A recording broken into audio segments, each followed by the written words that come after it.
우리는 역사상 가장 중요한 시점을 지나고 있습니다. 하나님께서는 하나님의 일을 하시기 전에 사람을 준비시키셨음을 우리가 알고 있습니다. 하나님 말씀은 마지막 때에 대추수, 대부흥의 때가 있다고 분명히 예언하고 있습니다. 아멘. 하나님의 말씀이 그대로 성취될 것을 믿습니다. 예레미야 눈물은 잠자는 교회와 영혼을 깨우기 위해 노력하고 있습니다.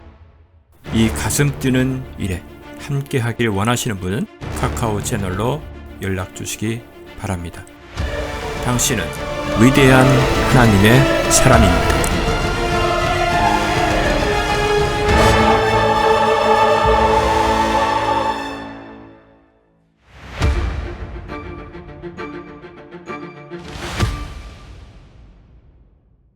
자, 우리 다 같이 요한복음 10장 9절 함께 시작.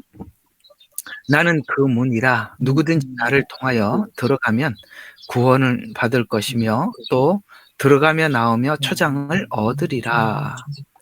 그 8절 좀 봅시다. 내 앞에 온 자들은 다 도둑이요 강도들이라. 양들이 그들을 듣지 아니하였느니라. 아멘. 양들은 이 문이 진짜 문인지 거짓된 문인지 안답니다. 또 양들은 목자의 음성도 구별할 수 있답니다. 양들은 이것이 참 목자의 소리인지 거짓 목자의 소리인지도 구분한답니다. 양들은 두 가지로 구분한데요. 하나는 문이 아닌 것을 발견하기도 하고 또 음성이 아닌 것도 구별해낸답니다. 양들은 목동의 음성을 잘 알지요. 목소리가 어떤지 또 목동이 얼마나 자기를 위하는지 알고 듣습니다. 이 성막 세 개의 문을 하다 보니까 요한복음에 금방 말씀드렸던 이 말씀을 우리가 함께 좀 나누고 지나가야겠다 싶은 생각이 들어서 나는 그 문이라 라고 말하는 그가 뭐냐? 지금 성막에서 말하고 있는 첫째, 둘째, 셋째 문이 전부 다 예수님이거든요. 그래서 바로 그 문이라니까 이 그라는 말이 성막을 따라서 이 문 세 개를 같이 연결을 하다 보니까 그 문이라는 것이 이 성막에서 이게 드러나죠. 그러니까 사실 성경은 우리가 확인하지 못한 내용들이 굉장히 많거든요.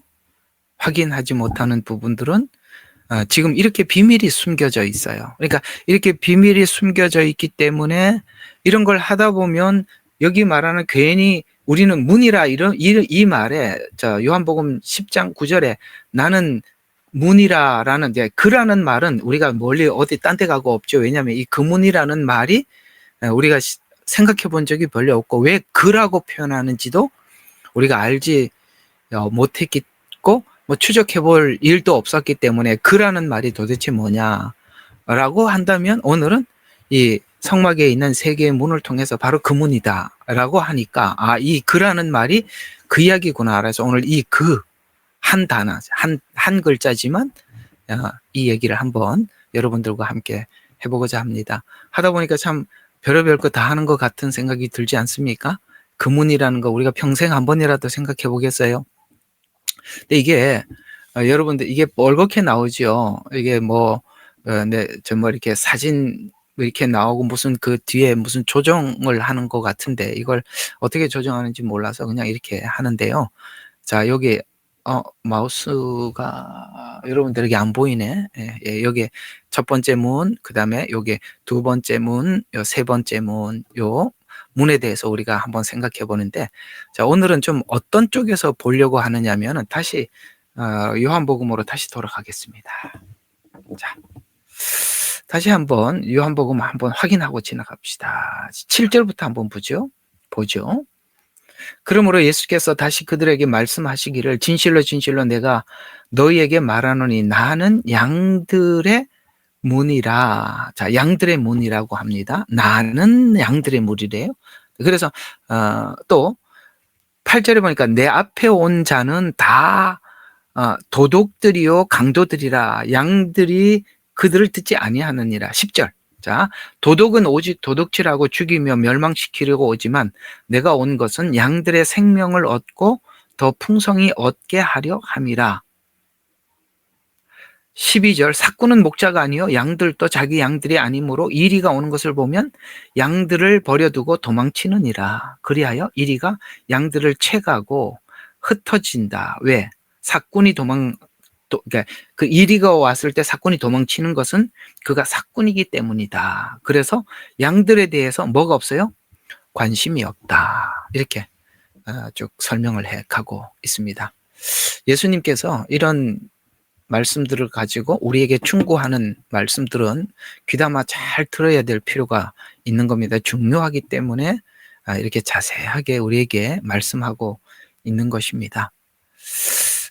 오늘 이렇게 제목을 그래서 이렇게 한번 잡아봤어요. 이단이 만든 다른 예수는 다른 문입니다. 나는 그 문이 아니라 쭉 설명해왔던 그 문이 아니라 다른 문이라는 거죠.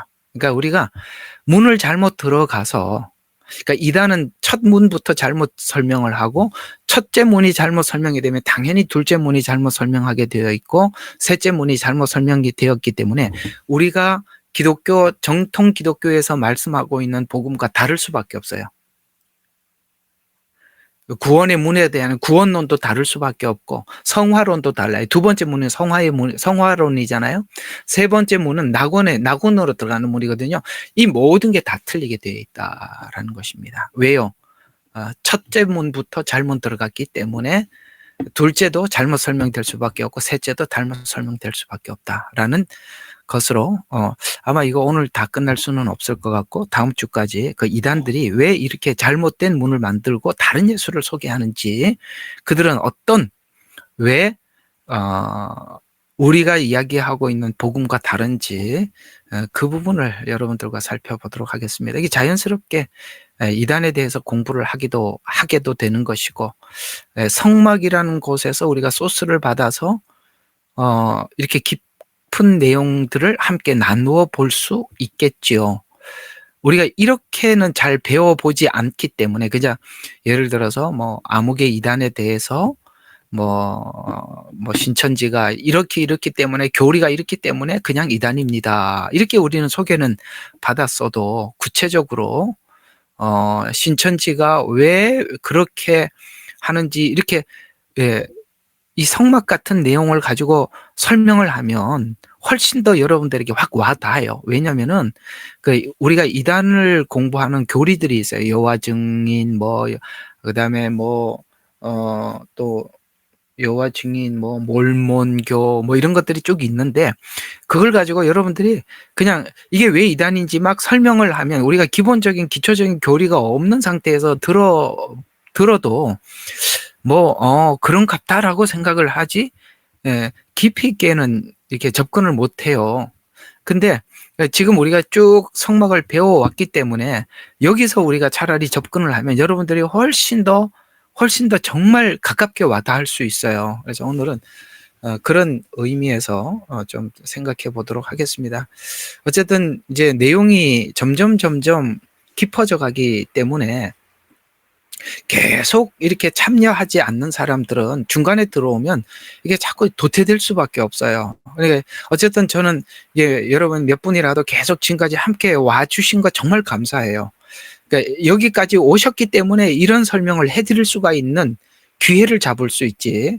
그러니까 이 설명이 앞에서 기초가 안 돼 있는 상태에서 이 설명을 여러분들이 해봐야 이게 뭐죠? 이게 중간을 생략하고 설명하는 거기 때문에 설명을 해도 여러분들에게 크게 와닿는 게 없어요. 그러나 지금 차근차근 지금까지 해왔기 때문에 이제는 좀 더 빠르게 캐치할 수 있고 더 깊게 캐치할 수 있을 거예요. 자, 그래서 우리가 하나하나 보도록 하겠습니다. 성경 곧 복음은 첫째 문, 둘째 문, 셋째 문이 정확하게 이게 이 세 개의 문이 설명하는 것을 이게 정확하게 전부 다 첫째 문도 예수님이고 둘째 문도 예수님이고 셋째 문도 예수님이거든요. 그렇죠? 구원도 예수님을 통해서 받습니다. 성화도 예수님으로 인해서 성화가 되는 거고요. 우리가 천국에 가고 낙원에 가고 새하늘과 새 땅에 들어가는 것도요.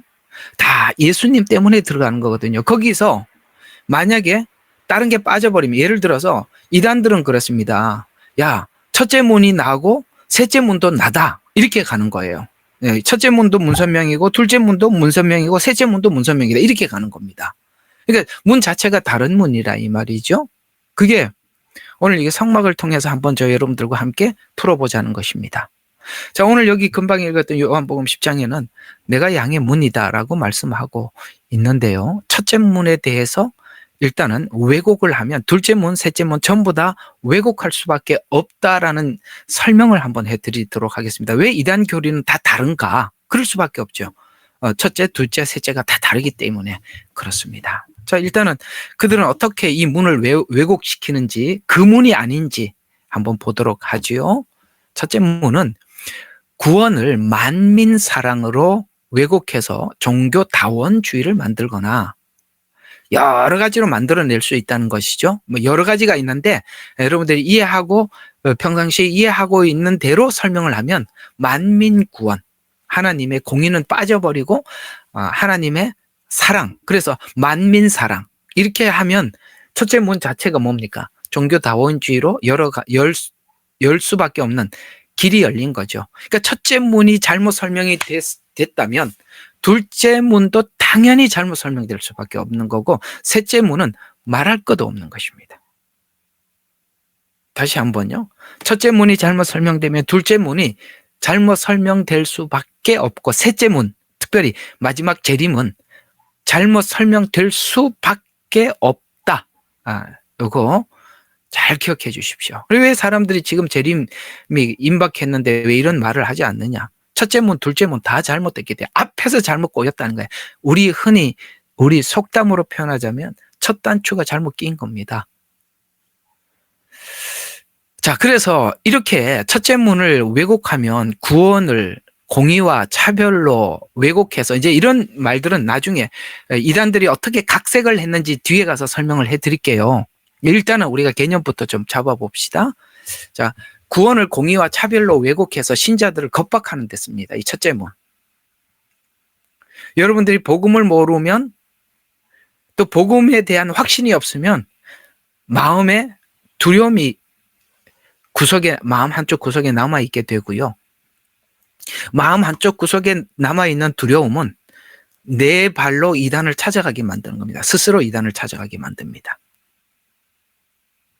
우리 저번에 목요일 날 함께 나누면서 이 마지막 때 소식에 대해서 하도 많이 듣다 보니까 먹고 죽으려고 약 들고 다니는 사람이 있다고 그랬잖아요. 그죠?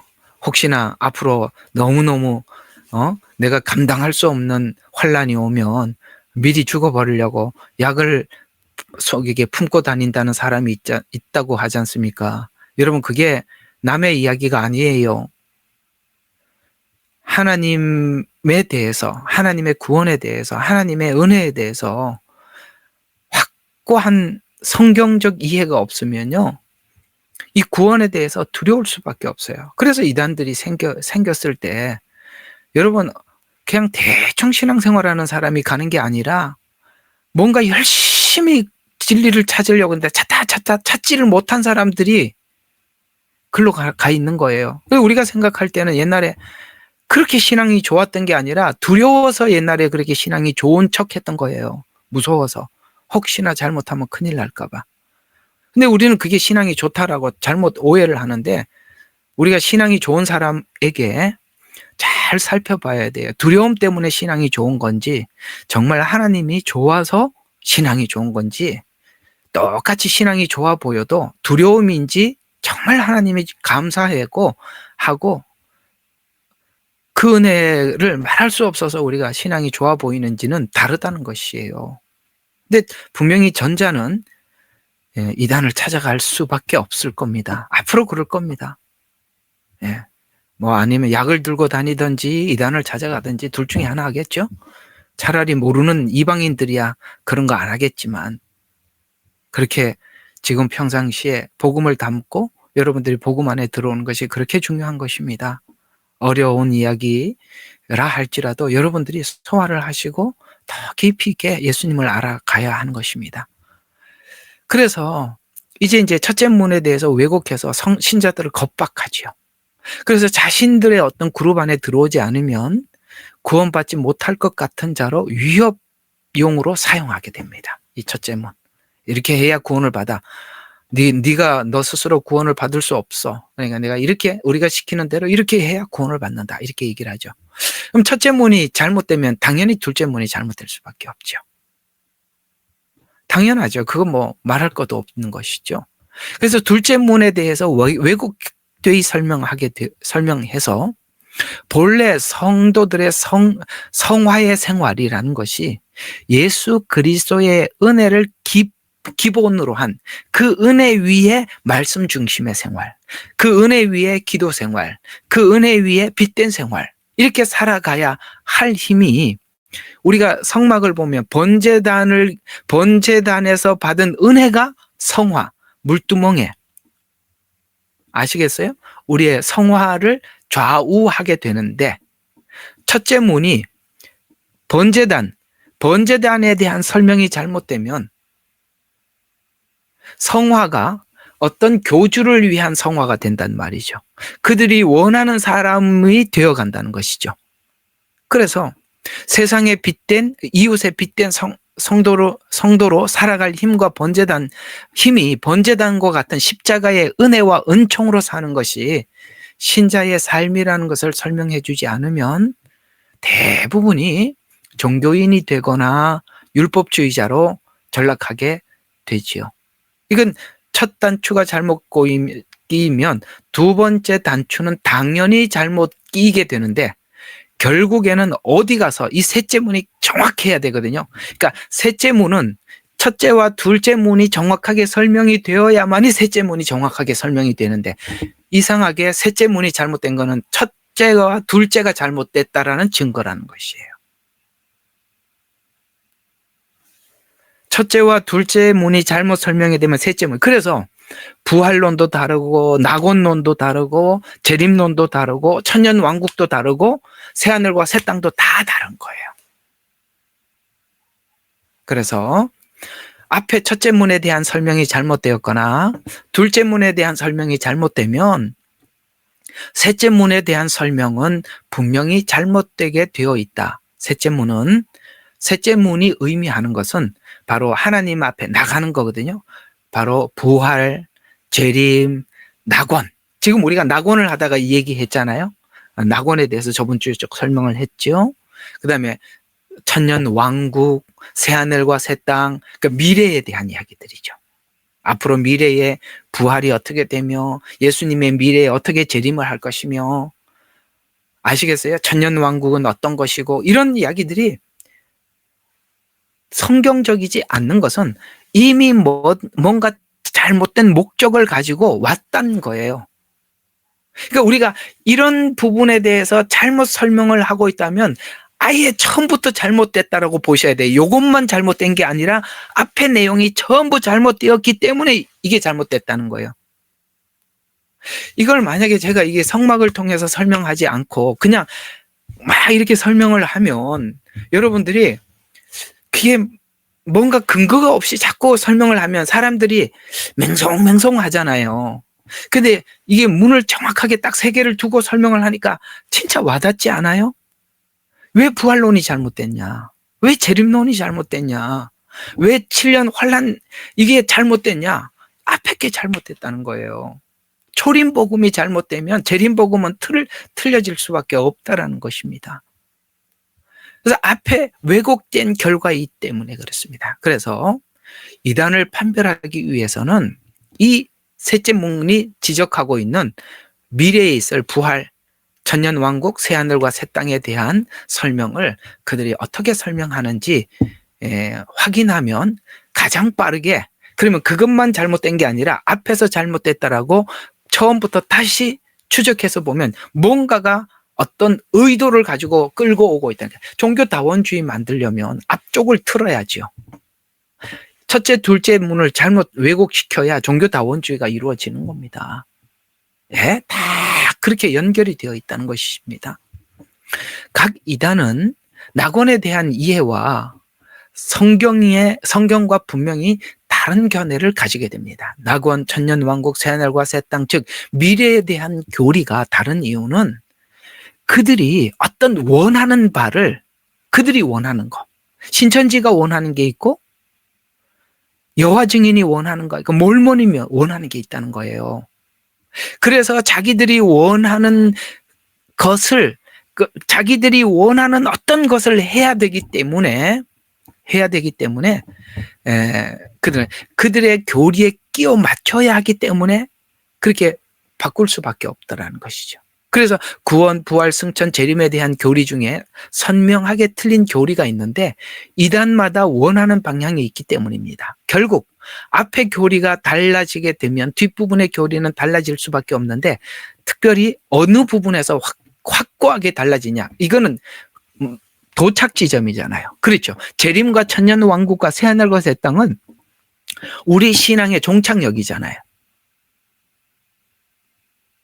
그러니까 종착역이 잘못된 역을 여기에 내릴 수밖에 없는 거예요. 이단이라는 말이 무슨 뜻이냐면은 자주 말씀드립니다. 한자로 달을 이자에 끝단자예요. 그러니까 이게 진짜인 줄 알고 갔는데 끝에 가보니까 아니더라는 거예요. 은사에서 속는 것이나 교리에서 속고 나면 사람들은 철석같이 믿고 오거든요. 근데 끝에 가보면 아니구나라는 거예요. 얼마나 억울합니까? 그래서 사도 바울이 그런 이야기 한 거예요. 너희들이 이 믿음을 제대로 알지 못하고 잘못된 믿음을 가지면 세상에서 제일 불쌍한 사람이 된다. 그럼요. 그래서 이게 바른 건 줄 알고 가짜 이단에다가 그렇게 집 팔고 헌금하고 봉사하고, 그죠? 있는 거 다 갖다 바치고 끝에 가보니까 아니네. 이것처럼 억울한 게 어디 있겠어요. 자, 그러면 이단들은 자기들이 원하는 어떤 목적이 있어요. 쉽게 말해서 오늘 여기 보니까 이단들이 어떤 목적을 가지고 한다고 그랬어요? 자, 보세요. 언젠가는 그들이 이렇게 할 겁니다. 언젠가는 이렇게 할 겁니다. 자, 12절에 삭구는 목자가 아니에요. 양들도 자기 양들이 아니에요. 서로가 아니단 말이에요. 목자도 아니고 양도 자기 양이 아니에요. 양은 그냥 자기 배를 불리는데 필요할 뿐이에요. 털을 깎고 나중에 팔아서 돈 버는데 수단으로 쓸 뿐이에요. 그래서 이리가 오는 것을 보면 아시겠어요? 성도들이 이리들이 성도들을 막, 예를 들어서 사단이 성도들의 영혼을 가로채거나 막 그렇게 하는 걸 보면 버려두고 도망치느니라. 아시겠어요? 책임 안 진다는 거예요. 그리고 그리하여 이리가 양들을 채가고 흩어지게, 그냥 양들은 그냥 흩어지는 거야. 왜요? 삭군들이 도망치는 것은 삭군이기 때문에 도망간대요. 왜요? 양들에 대해서 관심이 없답니다.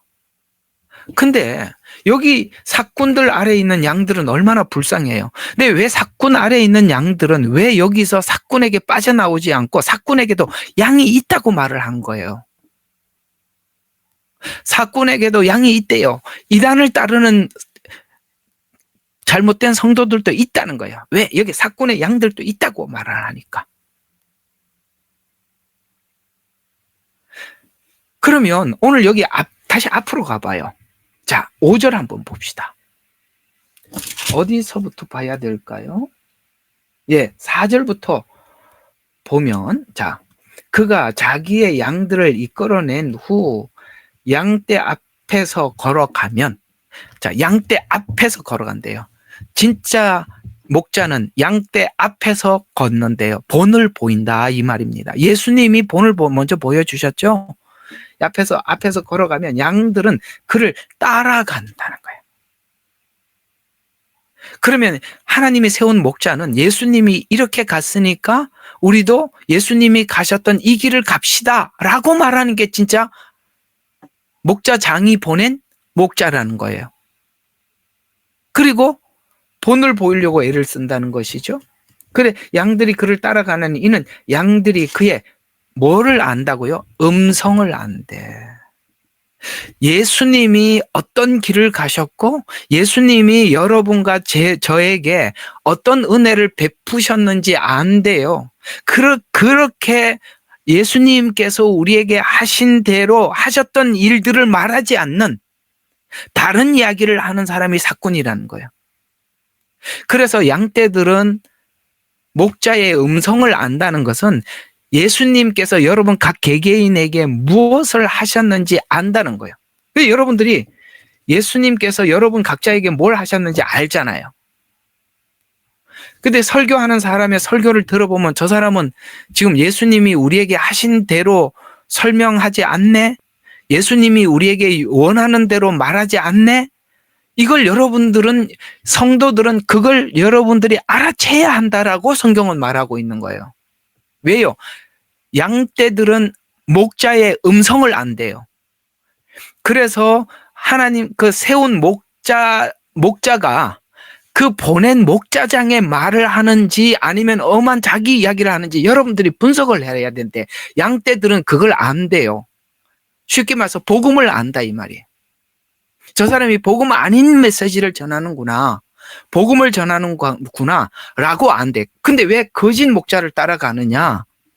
목자장의 음성을 모르니까 구분을 못하는 거예요. 여러분들이 이렇게 평상시에 좋은 꼴을 먹는 거예요. 에스겔서에서 말씀하고 있는 거예요. 여러분들이 이런 꼴을 계속 먹다가 보면 이 사람은 이 복음이 말하는, 성경이 말하는 복음을 말하는구나. 자기 목소리를 하는구나. 여러분들은 듣자마자 알게 돼요. 왜? 양떼들은 그건 귀는 발달한다는 거예요. 딱 듣고 알아차린다는 거예요. 여러분들이 그 분별이 여러분이 해야 되는 거예요. 왜? 양떼는 목자의 음성을 안다라고 했어요. 그래서 여러분들은 매일 배워야 하고 또 배워야 하는 것입니다. 자, 그러면 계속 한번 봐요. 자, 이들은 교리를 달리하기 위해서 이제 자기들이 원하는 교리를 이렇게 변형시키기 위해서 어떤 방법을 사용하느냐면 많은 신학자들의 신학이 있잖아요. 그래서 신학을 따라가면 안 된다는 거예요. 정말 신학을 유학까지 갔다 오고 뭐 박사학위 안 받고 그게 난 지금 보면 그게 나. 박사학위 받아갖고 학자가 돼버리면 목사가 안 돼요. 학자가 되면 목사가 돼도 학자가 앞에 되는 거야. 에? 학문으로 목회를 하는 거야. 그래서 이 교수들이 목회를 하는 거 보면 참 힘들어요. 학문을 가지고 하니까. 그냥 성경이 이렇게 우리 수건을 이렇게 짜면 물이 쭉 나오듯이 성경을 짜면 짜서 흘러나오는 대로 전하면 되는데 신학을 가지고 성경을 짜버리면 이상한 게 나온다고요. 칼빈 교리를 가지고 짜면 예정론으로 다 풀어야 돼. 그러니까 신학이라는 게 그래서 그냥 안 하는 게 낫다고. 어쨌든 그러다 보니까 많은 신학자들의 논리가 있어요. 그러니까 자기들이 필요한 걸 취하는 거예요. 자기들이 원하는 어떤 것을 만들어 가려면은 나는 뭐 그때 필요에 따라서 이 사람 논리, 저 사람 이론 이렇게 가지고 오는 거예요. 그래서 그들이 막 설명을 할 때 그 유명한 신학자 누가 이렇게 정리를 했기 때문에 제가 말인데 그게 예수님은 아니잖아요. 신학자지. 자, 그래서 신학 중에 자신이 원하는 신학을 선택하여 정리하게 되는데 만일 신학이 없으면 거기 신학에 자기들의 논리를 설명하는 그런 신학이 없으면 다른 방법을 써요. 이제 앞으로 이제 쭉 이단을 공부하다 보면 이제 좀 적어놨거든요. 간단하게라도 좀 해놨어요. 그래서 만약에 자기들이 원하는 어떤 논리를 신학에서 없으면 또 이런 방법을 써요. 계시를 받았대. 교주가. 화이트 알렌 여사가 계시를 받았거나 그 다음에 이만희가 계시를 받는, 문선명이가 계시를 받거나 뭐 그렇게 해서 하나님과 아주 가까워서 자기는 직접 계시를 받는다는 거예요. 그래서 막 하나님이 알려주는 대로 이렇게 성경 해석을 한다. 또 그런 것도 많습니다. 네. 아무리 기도 중에 하나님께서 감동을 주셔서 이 말씀이 그렇더라라고 하더라도 제가 꼭 여러분들 권해드리는 것은 그게 전부가 절대 돼서는 안 돼요. 확인을 꼭 하셔야 됩니다.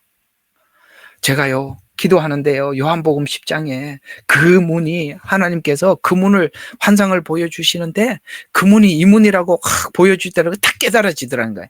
이렇게 설교하시는 분들 진짜 불안하단 말이에요. 그러면 한두 번은 하나님이 가르쳐주면 세 번째 사단이 가르쳐주기 시작하면 어쩔 건데요. 왜 성경은 하나님께서 여호와 책을 자세히 보라고 했냐면 그 중에 빠진 것이 없다고 체크를 하라는 거예요. 짝이 없는 것이 없다. 이게 분명히 찾아서 그리고 설명을 하라는 거예요. 예? 계시를 보고 환상을 본 거 가지고 말하지 말고, 그렇더라도 성경에서 확인이 안 되면 말하지 말라고요. 예? 정말 복잡해져요. 여러분, 우리가 참 이런 게 있어요. 담임 목사를 한다는 것은 정말 쉬운 일이 아닙니다. 담임 목사를 한다는 것은 그 한 교회에서 평생을 말씀을 전해야 되는데, 오늘은 이렇게 말했다가 내일은 저렇게 말했다가, 그러면 그 교회는 수습할 길이 없어요. 장시간 설교를 한다는 것은 정확한 복음에 대한 틀이 있어야 돼요. 어느 날 눈 감고 기도하다가 하나님 감동 주셔서 한 주 때우고 이것도 한계가 있는 거예요. 그거는 남의 교회에 부흥회 가서 한번 하고 오는 거고, 그 교회에서 담임 목사를 저희들이 5월 마지막 주가 창립 주간이거든요. 저희 주생명 선교교회 창립 주간이에요. 그러니까 요번 주가 주일 예배가 주생명 선교교회 14주년이에요. 제가 14년을 여기서 설교를 했다는 게 저 사실 또 놀랐어요.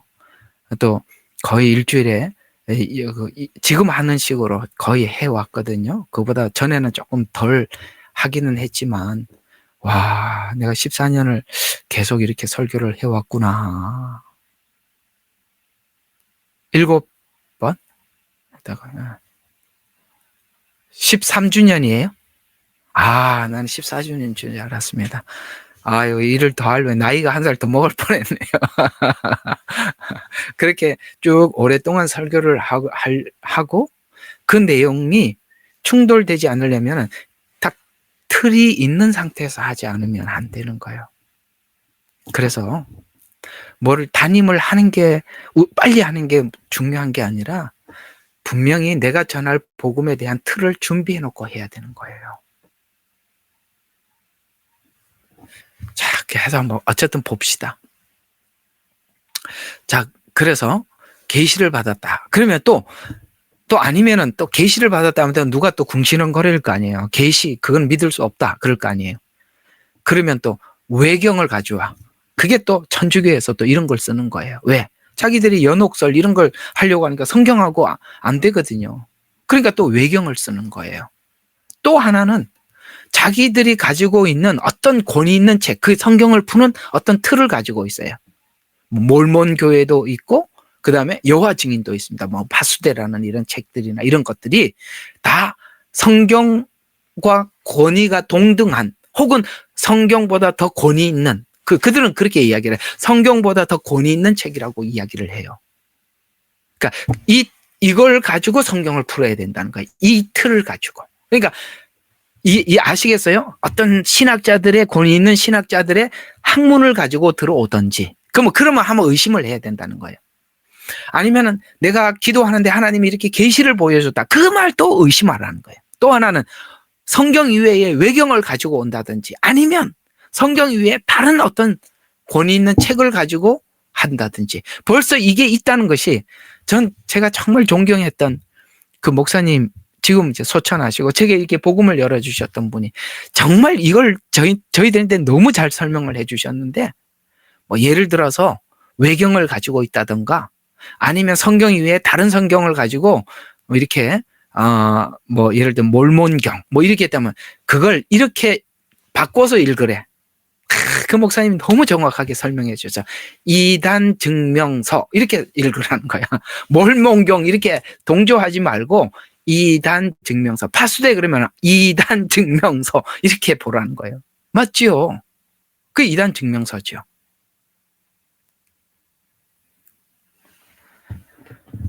자, 이런 것들이 다 그렇습니다. 그래서 예를 들어서 다른 어떤 성경을 가지고 있는 거예요. 몰몬교 같은 몰몬경이 있습니다. 이 몰몬경은 미국 대륙에서 예수님이 어떻게 사역을 했느냐라는 이야기들이거든요. 예수님께서 뭐 한국에서 어떻게 사역했느냐. 그러면 또 그게 또 몰몬경이 되겠죠.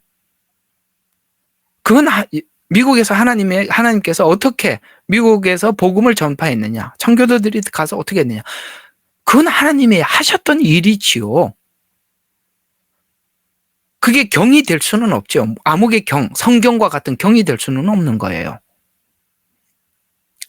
또 이 몰몬교회는 교리와 성약, 갑진, 진주 이런 것들이 아까 말씀드린 이단 증명서라 이 말이에요. 다른 성경이 있잖아요. 또 이런 것들이 있어서는 안 되는 이유가 뭐냐면 모든 성경은 끝났습니다. 계속 써지는 게 아니에요. 사도도 끝이 났고 성경도 끝이 났습니다. 더 이상 사도도 없고 더 이상 성경도 없어요. 신사도 다 가짜입니다. 신사도는 신사도들끼리 안수하면서 자기 신사도들이 안수해야 사도래. 그러면 그런 그룹이 있는 거 아니에요. 그렇죠. 그 그룹에 가서 받으면 다 사도예요? 그럼 사도들은 다 목회자들은 사도들이 전에 기록한 성경을 가지고 설명을 하는데 신사도가 생겼으니 그들이 말하는 걸 가지고 우리가 설교를 해야 되는 겁니까? 목사가? 그래서 주님은 그런 이단이 그런 엉터리들이 생길 줄 알고 이미 하나님께서는 더 이상 사도는 없다. 사도는 끝났다고 말씀하고 있고 성경도 정리가 된 겁니다. 요즘 자꾸 무슨 에녹서 이런 이야기를 하는데 그 이야기 하지 마세요. 이 성경으로도 충분해요. 다 아닙니다. 다 아니에요. 성경에서 못 찾았으면 못 찾았다고 하고 다 나와 있어요. 찾아보세요. 왜 없어요? 욥기에 나와 있는데 그 욥기 너무 그냥 그래서 손을 안 대서 그랬지 있어요. 있다고. 예. 자, 계속 봅시다.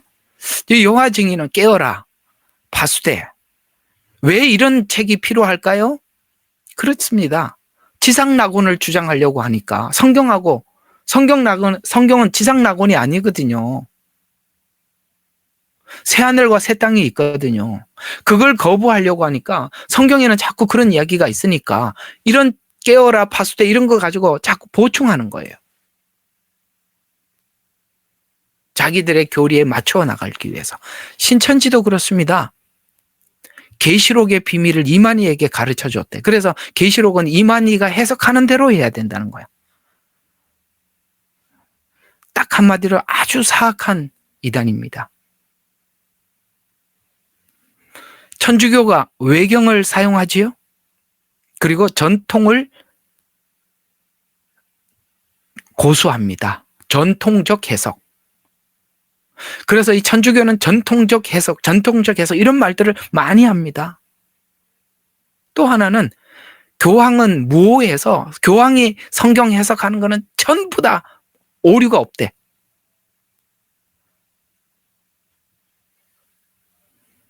교황의 무오설, 마리아 승천설. 마리아도 예수님처럼 승천까지 하셨어요. 왜 이런 것들이 필요할까요? 그들이 말하는 면죄부, 연옥설을 정당화하려고 하니 이런 게 필요한 겁니다. 그래서 연옥, 무천년설 같은 것들이 다 외경, 전통, 교황의 무호설 이런 걸 가지고 막 갖다가 억지로 해석을 해서 자기들의 교리에다 끼워 맞추는 거예요. 아까 말씀드렸죠. 성경은 어떻게 해야 된다고요? 쥐어짜. 성경에서 짠 엑기스 가지고 그냥 그대로 전하면 돼. 자기들이 원하는 걸 하니까 틀을 만들어 놓고 성경을 짜. 이해가 가요? 틀을 만들어 놓고 성경을 짜니까 성경은 그 틀 안에만 들어가는 거예요.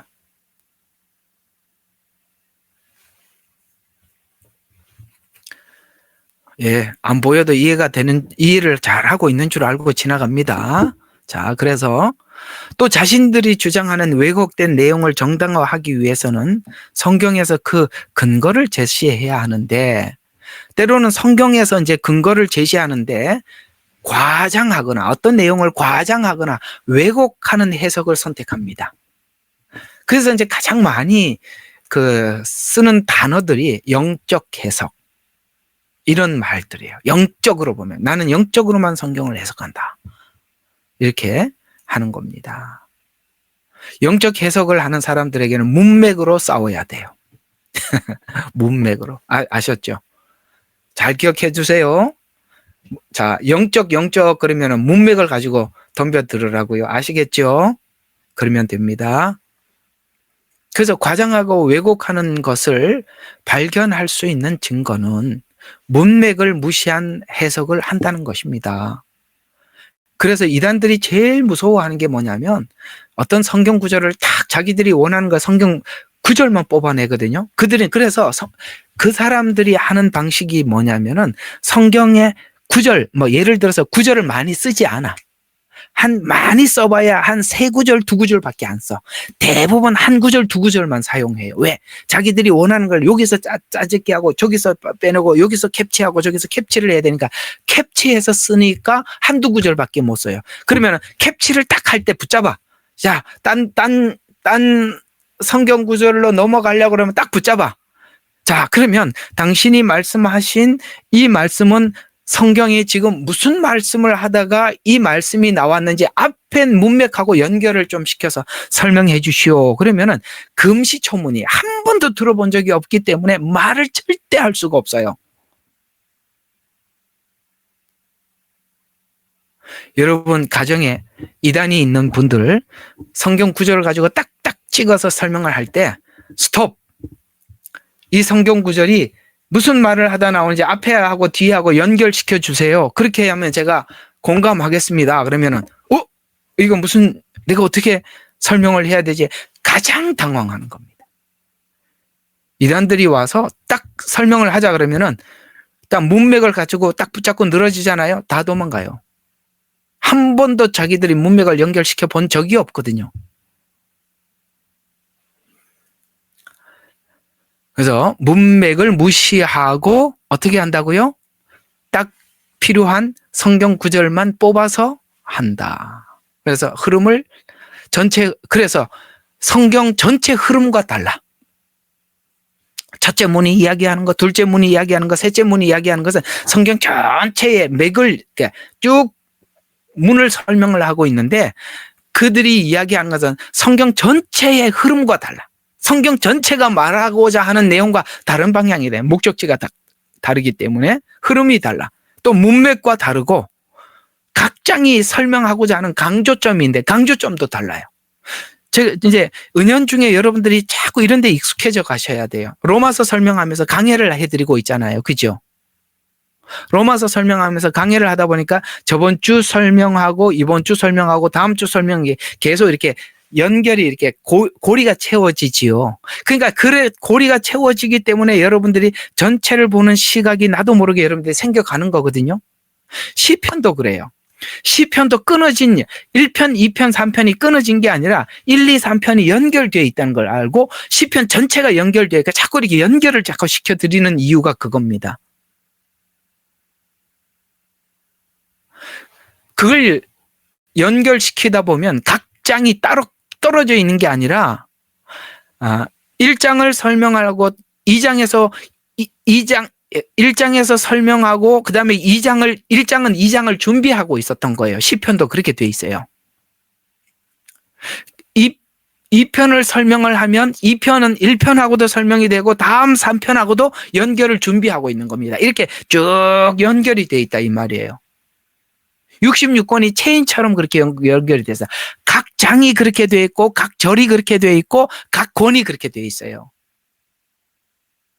이단은 이 체인을 끼울 수가 없어요. 왜냐하면 체인의 조각만 가지고 왔기 때문에 전체를 연결을 못 시킵니다.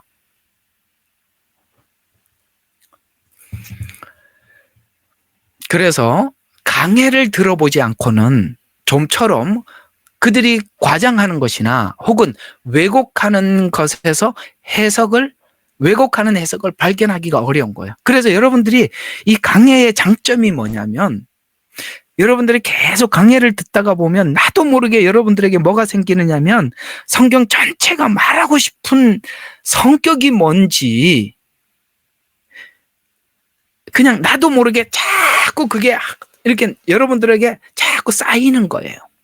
이게 쌓여 있는데 여러분들이 지금 설명을 하라 그러면 설명은 못해도 남의 이야기를 들어보면 이거 아닌데? 하고 탁 와닿는 거예요. 왜 그게 생겼냐? 강해를 들으면 생기는 거예요. 강해를 들으면. 또 과장이나 왜곡된 해석을 찾아내 지적하면 또 그들이 교주로부터 직통 계시를 받았다고 주장하는데 교주가 받은 직통 계시는 성경보다 우선시하거나 동일한 권위로 취급하기 때문에 아까 말씀드렸죠. 그래서 자신의 교주를 신성시하려다 보니 예수님의 또 신성을 부인해요. 이 문선명이하고 누가 또 그랬다 그러더라. 문선명이하고 비슷한 사람이 있어요. 그들이 이렇게까지 얘기했다고 해요. 예수님을 욕을 하는 거예요. 예수님께 욕을 하는 거예요. 예수님이 다 하지 못해서 내가 이 고생한다고 욕을 하더라는 거예요.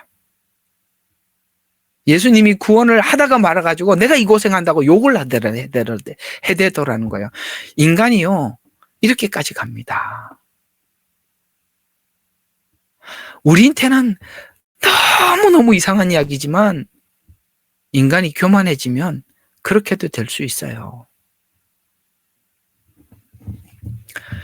그래서 교주를 신성시하려다 보니까 항상 예수님하고 자기하고 그 같은 동일 선상에 달라. 교황도 예수님 선상에 올라갔다가 같이 갖다 놨다가 어느 때는 더 올렸다가 항상 그렇게 왔다 갔다 비등비등 하는 거예요. 그러니까 우리가 이렇게 보면 꼭 선생님하고 싸우는 학생들이 있어요. 왜 학생끼리 좀 싸우면 되는데 왜 선생하고 싸우죠? 내가 그 정도라는 거지. 내가 그 정도라는 거지. 정치하는 사람들도 보면 그런 사람들이 많아요. 꼭 싸움 대상을 잡스러운 장관이나 국회의원이 아니라 대통령하고 항상 싸워. 왜? 내가 수준이 그 수준이라는 거지. 항상 예수님하고 자기하고 견주어요. 자, 그걸 이제 보면 예수님의 신성을 부인하거나 혹은 예수님을 피조물로 전락시킨 이유가 그겁니다. 자, 한번 봅시다. 여호와 증인의 교주가 예수님보다 더 올라가야 되니까 예수님을 피조물로 여깁니다. 이제 왜 그렇게 예수님의 하나님 되심을 왜 깎아내린지 아시겠죠?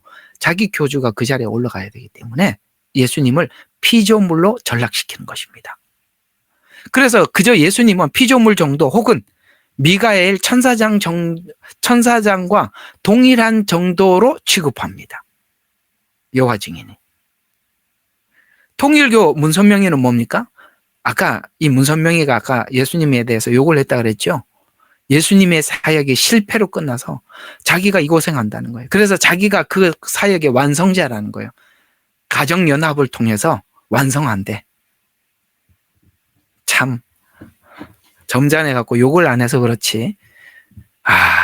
참 이런 인간도 있구나 싶은 생각이 듭니다. 그 다음에 이만희도 그렇습니다. 재림 예수를 자신이 보혜사라고 주장해요. 자기가 보혜사이기도 하고 재림 예수래.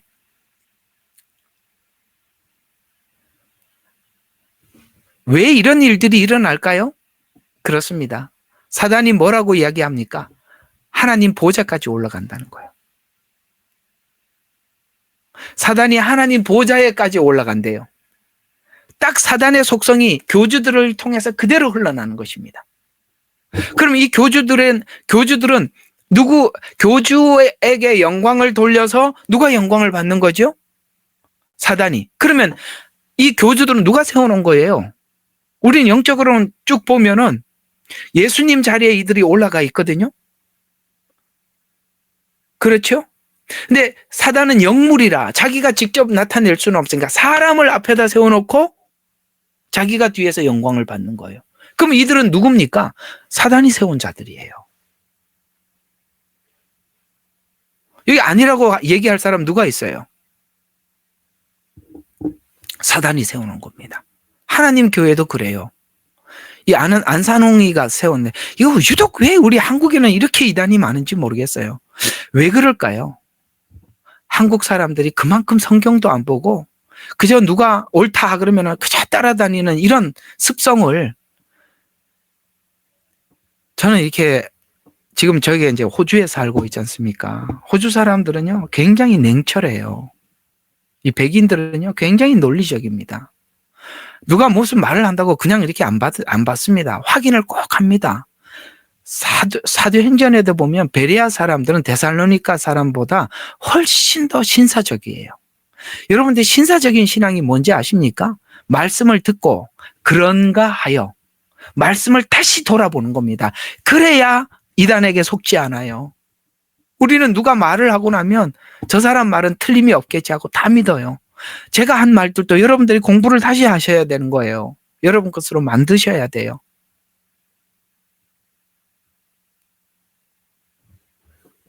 그래서 그런 것입니다. 그래서 우리나라에 그렇게 다른 나라보다 이단이 그렇게 많은 거예요. 세계적 이단도 한국에 그렇게 많아요. 세계적 이단, 신천지 아주 뭐 세계로 뻗어나가고 있고 하나님 교회도 세계로 뻗어나가고 있습니다. 통일교 창시자가 누구예요? 그 문선명이 한국 사람 아니에요? 근데 이 안상홍이가 죽었어요. 그랬더니 이걸 어떻게 해야 되나 당황스러워서 또 이렇게 얘기하니까 또 속아요. 재림 예수로 온대. 안산홍이가. 그때까지 그 부인이 관리하고 있겠대요. 또 속아요. 만민중앙교회 이재록이 재림 예수로 온다고 또 그렇게 하나님 교회에서 하듯이 그렇게 속이고 있는 거예요. 그 딸 둘이서 지금 또 그 만민교회 하고 있는 거예요. 근데 그 아버지보다 더 독해, 그 여자들이, 딸들이. 더 독해서 A, B, C, D급으로 이렇게 점수를 매긴다는 거예요.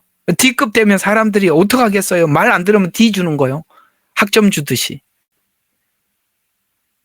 D급은 어떻게 되느냐? 모르겠어요. 어떻게 만들어놨는지. 저 천국 입구에 있는 사람이고 A급은 그러면 보좌에 앉아 있나? 하여튼 뭐 그렇게 하겠죠.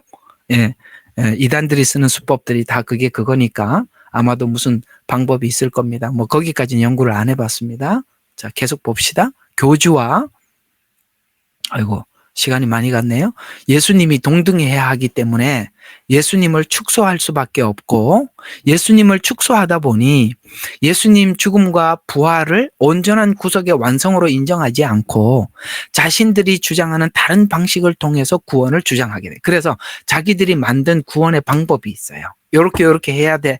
구원을 받는다는 방법이 있어요. 그 방법론 쪽에서 보면 전부 다 자기들의 배를 채우는 방법을 동원합니다. 헌신 많이 해라.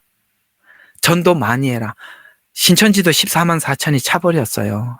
처음에는 14만 4천 들어가려고 선착순 그랬더니 막 14만 4천이 차버렸어요. 그럼 어떻게 해? 이게 또 다 14만 4천 다 찾는데 그다음부터 온 사람들은 어떻게 돼? 그래서 또 고안해낸 방법이 전도 많이 한 순서. 그러니까 또 그렇게 또 전도하러 쫓아다니는 거예요. 전도 숫자. 그래갖고 하나 누가 전도해갖고 오잖아요. 같이 합세해갖고 전도해갖고 오잖아요. 그 보이지 않게 어떻게 싸우냐면 네가 전도했다, 내가 전도했다. 그렇게 싸우고 앉아 있는 거예요. 왜? 14만 4천에 들어가야 되니까. 14만 4천 안 들어가면 구원 못 받잖아요. 얼마나 악랄한지 아시겠어요? 근데 참 목자의 음성을 모르니까, 예수님이 뭘 했는지 모르니까 거기 가서 자기 재산 다 내놓고, 요즘은 이 신천지도 전도법이 자기 몸을 대주고 전도한다는 거예요. 정말 징그러워요. 끔찍하지요. 사람이 이렇게 될 수 있다는 것이 상상이 갑니까? 된다니까요. 그만큼 미혹의 영이라는 것은 무서운 거예요. 자, 그래서 계속 봐요. 자신들의 소속된 집단만이 구원이 있으며, 그러니까 14만 4천, 이게 재림론 셋째 문에 대해서 마음껏 왜곡해도 모르는 거예요. 자신들만이 진정한 교회라고 주장해서 자신들의 교리에 동의하지 않는 사람들은 구원에서 제외된다. 요즘은 이상하게 옆에 있는 교회도 이단이고 저 뒤에 있는 교회도 자기들 교회만 진짜래. 이에 연결되는 것이 행위구원. 그러니까 결국은 행위구원으로 묶어버리는 거예요. 그래서 지금 우리가 주일날 하고 있는 로마서가 귀중한 겁니다. 행위구원으로 엮습니다. 그래서 믿음만으로는 부족하다고 주장을 합니다. 그래서 자신들이 정해놓은 그걸 이제 필요한 것을 다 채우려면은 자기들이 정해놓은 게 있어요. 특정한 의식들이 있어요. 그것을 하거나 행위를 해야 구원이 가능하다고 주장을 해서 그다음부터는 이제 사람들이 여기 묶여있으니까 헌금, 헌신, 전도 뭘 요구해도 다 하죠.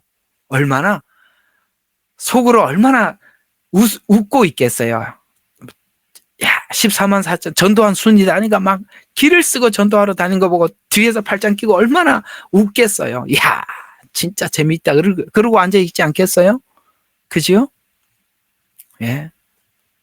그래서 결국 부활, 재림, 천년왕국, 새하늘과 새 땅, 종말론으로 갈수록 다른 주장을 할 수밖에 없는데, 교리의 뒷부분으로 갈수록 다를 수밖에 없는 구조를 가지고 있다는 것이에요.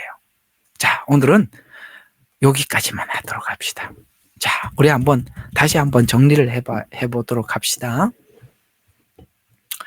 여러분, 첫째 문 이렇게 아예 잘라내 버리고 이게 나을 것 같습니다. 자, 이게 우리가 이 복음에 대한 기본이 없으면, 첫째 문이죠.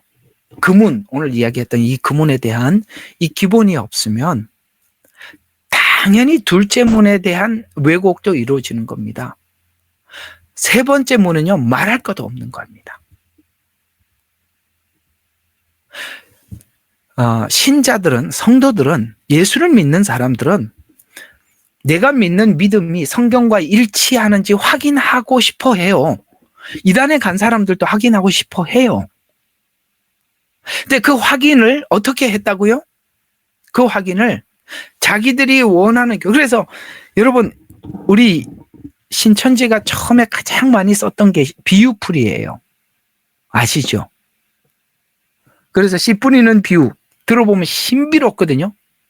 그 신비로움에 사람들이 몇 가지, 그들이 처음에 동원하고 사용했던 것들이 우리가 정말 그러니까 이게 교회가 문제가 많은 거예요. 교회가 복음을 계속 제대로 설명을 했더라면 그 비유풀이를 할 때 신비롭게 여기지 않았을 텐데, 한 번도 설명을 해준 적이 없으니까 그 비유풀이가 너무 신기해서 그 말을 듣고 하나, 둘, 셋, 넷 옳은 이야기, 너무 신비로운, 예를 들어서 이런 거죠. 봐라, 에덴 동산에 뱀이 등장을 했는데 요한계시록을 봐라, 용이 등장하지 않냐. 신기하지? 그 뱀이 여기 용이야. 이렇게 그게 사실 맞는 이야기인데 어떻게 사단이 성도들을 미혹하고 속이는 것이 마지막 때 용과 같이 속인다고 했으면 거짓말, 거짓 복음이 그만큼 발전한다는 이야기를 했다고요, 성경은. 근데 이걸 교회에서 미리 설명을 했더라면 야, 그거 이제 알았냐? 이렇게 하고 안 속을 텐데 이런 게 있었네? 신기하단 말이죠. 그래서 그런 말들에 하나둘 빠진 거예요. 그러니까 사단이 이 거짓말하는 이들이 예를 들어서 어느 날 성경 공부하러 가서 한 50개를 배웠다고 하자. 그중에 한두 개만 자기들의 교리를 살짝 끼워주는 거예요. 살짝. 모르죠. 왜? 앞에 옳은 이야기들을 계속 들었기 때문에 살짝 끼우는 걸 절대 발견할 수 없죠. 다음번에 가면 한 개 더 끼워주는 겁니다. 다음번에 가면 또 한 개 더. 나중에 조금 아주 그냥 단골이 되면 반반. 나중에 고수가 되고 상류로 가면 9대 1로 바꿔. 가짜 9개, 진짜 1개. 나중에는 자기들이 원하는 색채로 바뀌어버리는 겁니다. 그래서 성경은 사단을 보고 이단 교리를 보고 일이라고 말하는 거예요. 일이. 아가서에 나오죠. 포도원에 꽃이 피었다. 은혜 받고 이제 하나님 앞에 열매를 맺으러 시작하는데 그때 이단 교리가 판을 치는 거야. 뛰어들어오는 거예요. 붙잡아야 되는 거예요.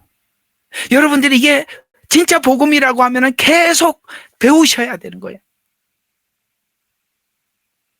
왜냐하면 이 일이는요, 자기가 먹어야 되는 먹잇감을 잡으면 속에 내장만 빼먹어. 창자를 빼고 우리 진짜만 빼먹는 거예요.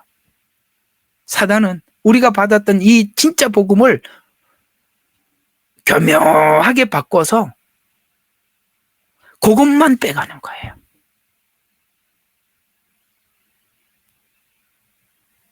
그걸 빼가기 위해서 신학자들의 논리나 아니면은 직통 계시나 외경이나 이런 걸 사용해서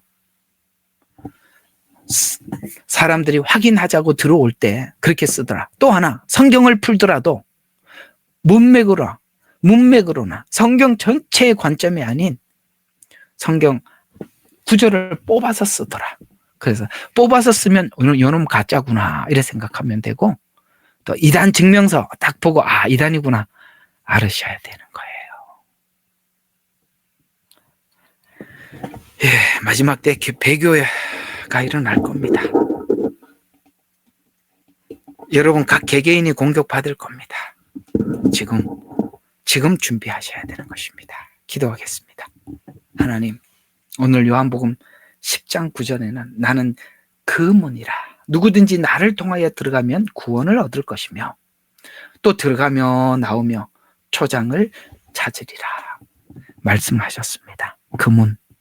오늘 이 성막은 복음이 어떤 방향에서 제시되어 있는지 정확한 틀을 우리에게 제공해 주고 있습니다. 하나님, 이 틀 안에서 복음을 듣고 소화할 수 있도록 도와주시옵소서. 우리가 매일 듣는 이 복음 값없이 여기지 않게 해주시고 소중히 여기게 하옵소서. 예수님 이름으로 기도합니다. 아멘. 예레미야의 눈물은 시대에 맞는 말씀 선포와 변질되지 않은 순수 복음을 외치고 있습니다. 함께 연결되어 하나님께 예배드리며 이 마지막 때에 하나님께 쓰임받길 원하시는 분은 카카오 채널로 연락 주시면 연락드리도록 하겠습니다. 고정 댓글에 채널 경고와 착제에 대비한 예비 채널과 제2채널 링크를 올렸습니다. 이 채널 또한 구독 부탁드리겠습니다. 감사합니다. 우리는 역사상 가장 중요한 시점을 지나고 있습니다. 하나님께서는 하나님의 일을 하시기 전에 사람을 준비시키셨음을 우리가 알고 있습니다. 하나님 말씀은 마지막 때에 대추수, 대부흥의 때가 있다고 분명히 예언하고 있습니다. 아멘. 하나님의 말씀이 그대로 성취될 것을 믿습니다. 예레미야 눈물은 잠자는 교회와 영혼을 깨우기 위해 노력하고 있습니다. 이 가슴 뛰는 일에 함께 하길 원하시는 분은 카카오 채널로 연락 주시기 바랍니다. 당신은 위대한 하나님의 사람입니다.